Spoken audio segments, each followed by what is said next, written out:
योगी को लेकर केजरीवाल का दावा कैसे बना सियासी मुद्दा। अब जाकर यूपी के सीएम ने किया है पलटवार। आखिर क्यों हो रही है इसकी इतनी चर्चा। सियासी उठा पटक है या चुनावी चाल। नेताओं के बोल और इरादों में क्या है अंतर। राजनीतिक दंगल में कौन किस पर है भारी। हर सियासी दाव की इनसाइड स्टोरी प्रजातंत्र। नमस्कार, प्रभा साक्षी के खास कार्यक्रम प्रजातंत्र में आप सभी का स्वागत है। मैं हूं आपके साथ अंकित सिंह। लोकसभा चुनाव को लेकर जबरदस्त तरीके से प्रचार चरम पर है। जेल से बाहर आने के बाद केजरीवाल भी चुनावी दंगल में कड़ी मेहनत करते हुए दिखाई दे रहे हैं। इसी कड़ी में उन्होंने हाल में ही बार बार ये दावा किया कि अगर केंद्र में भाजपा की सरकार आती है तो नरेंद्र मोदी और अमित शाह उत्तर प्रदेश के मुख्यमंत्री योगी आदित्यनाथ को 2 महीने के भीतर हटा देंगे। उनके इस बयान से एक अलग चर्चा शुरू हो गई। हालांकि योगी आदित्यनाथ ने अब जाकर केजरीवाल के बयान पर पलटवार किया है। योगी आदित्यनाथ ने साफ तौर पर कह दिया कि जेल से बाहर आने के बाद केजरीवाल भ्रम की स्थिति में है और वह अपनी स्थिति को मुझसे जोड़ने की कोशिश कर रहे हैं। जाहिर सी बात है कि चुनावी मौसम में अगर केजरीवाल ने कोई दावा किया है तो उसके कुछ राजनीतिक मायने होंगे। केजरीवाल को भी पता है कि सियासी फायदे के लिए भाजपा के वोटों में अगर बिखराव लाना है तो इस तरीके के दावे करने होंगे।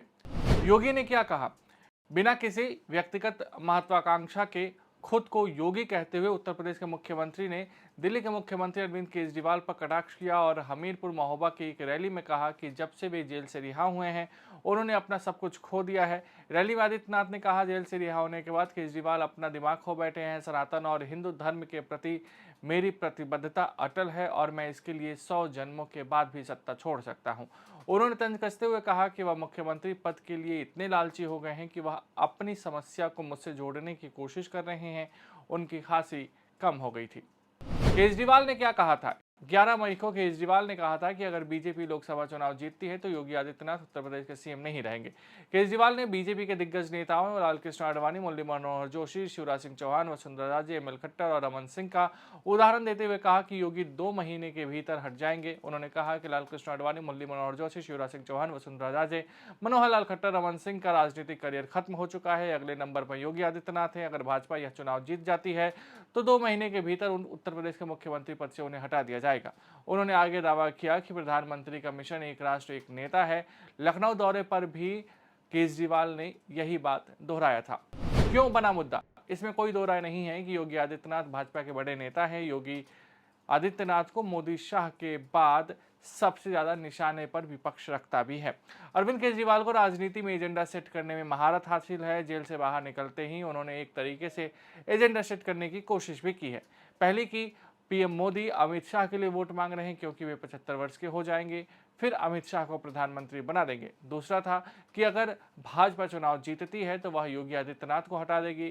केजरीवाल इसके जरिए भाजपा के उन वोटर को संदेश देने की कोशिश कर रहे हैं जो योगी आदित्यनाथ की वजह से पार्टी से जुड़े हैं या फिर योगी आदित्यनाथ को मोदी के बाद पीएम पद का प्रबल दावेदार मानते हैं। हालांकि भाजपा के तमाम नेताओं ने अमित शाह को लेकर केजरीवाल की टिप्पणी को पूरी तरीके से खारिज कर दिया, लेकिन साफ तौर पर कहा कि प्रधानमंत्री नरेंद्र मोदी 2029 तक देश का नेतृत्व करते रहेंगे और आगे भी कर सकते हैं। लेकिन योगी आदित्यनाथ वाले दावे पर किसी ने कुछ नहीं कहा। इसी से केजरीवाल को बल मिला और उन्होंने यह बात फिर से लखनऊ में दोहरा दी। देखना दिलचस्प होगा कि इस चुनाव में केजरीवाल की इन दावों को जनता कितनी गंभीरता से लेती है। जितने विपक्ष के नेता हैं उनको जेल भेजेंगे और जितने बीजेपी के नेता हैं उनको सबको निपटा देंगे। उनकी राजनीति खत्म करते जाएंगे, उनको सबको निपटाते जाएंगे।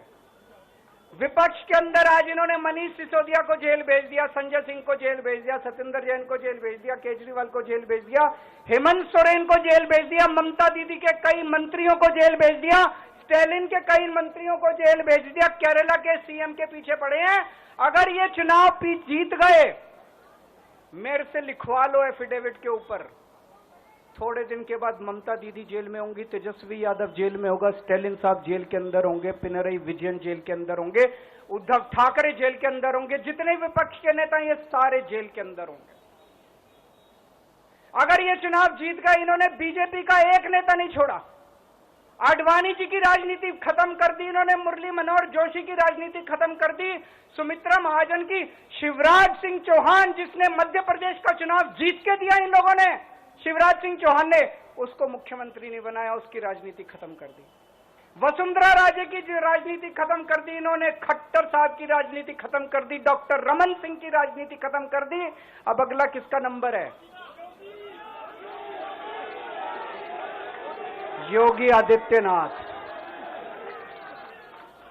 अगर ये चुनाव जीत गए, मेरे से लिखवा लो, 2 महीने के अंदर उत्तर प्रदेश का मुख्यमंत्री बदल देंगे ये लोग। योगी आदित्यनाथ की राजनीति खत्म करेंगे, उनको भी निपटा देंगे ये लोग।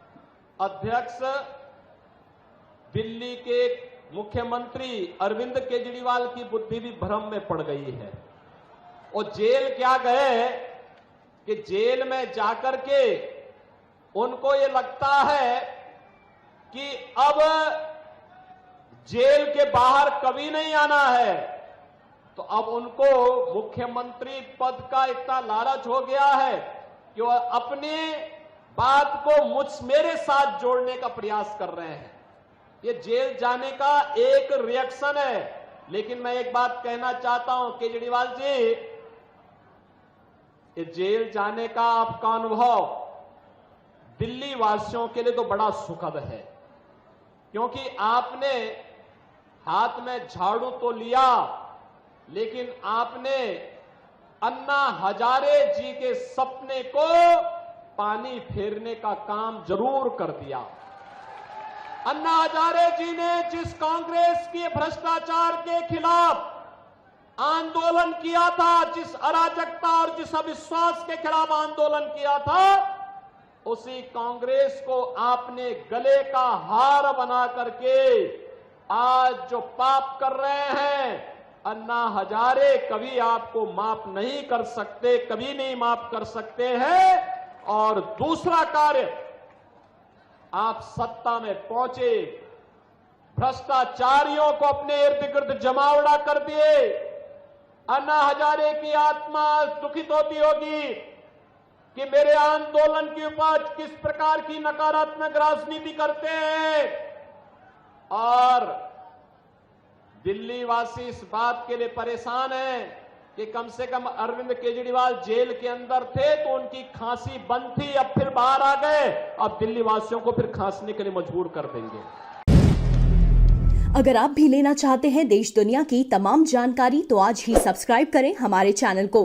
साथ ही नीचे दिए बेल आइकन को जरूर दबाएं ताकि हर अपडेट आप तक पहुंच सके।